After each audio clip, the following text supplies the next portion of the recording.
Hello, today we're going to talk about authenticity, and it's the second letter in the CARES framework. Remember, trust, cares, and A is for authenticity.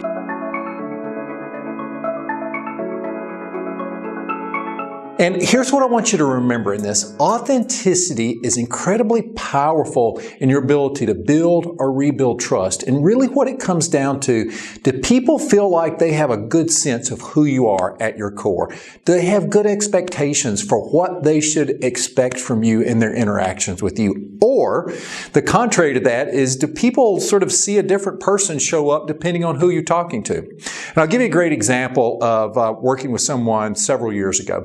I was brought in to counsel a manager, we'll call him Frank. And Frank was really struggling to fit in with this new organization. And once we started interviewing some of his peers, what we heard was, I don't know who the guy is. I see him over here interacting with this team. I see him over here working with these individuals. I'm working with him on a limited basis. And he's a different guy, seems to show up at all three of those. Now, when I talked to Frank about that, Frank said, yeah, but he said, that's just me trying to get along and connect with everyone. Well, I applaud his intentions, but because of his over-trying to fit in with each group that he worked with, he was trying to project himself to be a different person in each situation. The result was people didn't trust him because they didn't know who the real Frank was. I'll give you an example of another situation of a guy I worked with about 3 years ago. It was actually working with the executive team. I knew one of the team members had a really rough reputation on being a prickly guy to work with. And when I mentioned this in an interview of one of his peers, the peer just laughed and said, yeah, John is not only prickly. They said, John can be an ass. They said, the issue, though, is that John's an ass to everyone. He doesn't discriminate. That's just who he is. And you can either love him or you hate him, but you always know what to expect from John. And they said, as a result, John is probably one of the most trusted team members on the team. He is who he is, and he's a powerful contributor to the team. So that's another example of how important it can be. Here's what I want you to think about in authenticity.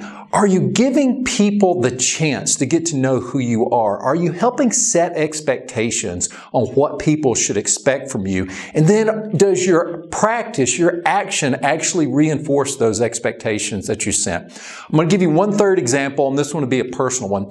When I work with people in a project-based environment, one of the things I'll usually tell them is, hey, one thing you should know about me is I'm really competitive. I love what I do. And when I get into a project environment, I can get really focused. I can get really intense. And the interesting thing is, for people that know me in another context, maybe as in a professor role or as an executive coach role or even outside of work, they'll hear that and go, yeah, you're not that intense. We know who you are. But then when they encounter me in that other role where I'm competitive, they're like, wow, whoa, yeah, you are really intense. But that's important, because think about if I had not set that expectation with them originally, and they came into our relationship with another set of expectations, that authenticity factor would have been really low. So here's what I want you to do. Think about your context. Think about some of the most important relationships you have. Evaluate how you show up. Are you proactively setting those expectations with people? Are you acting in such a way that people feel like they have a real true sense of who you are? How you answer those questions is going to be incredibly important to your ability to build and rebuild trust in your most important relationships. Hope you found this helpful. Look forward to seeing you in future videos. Take care.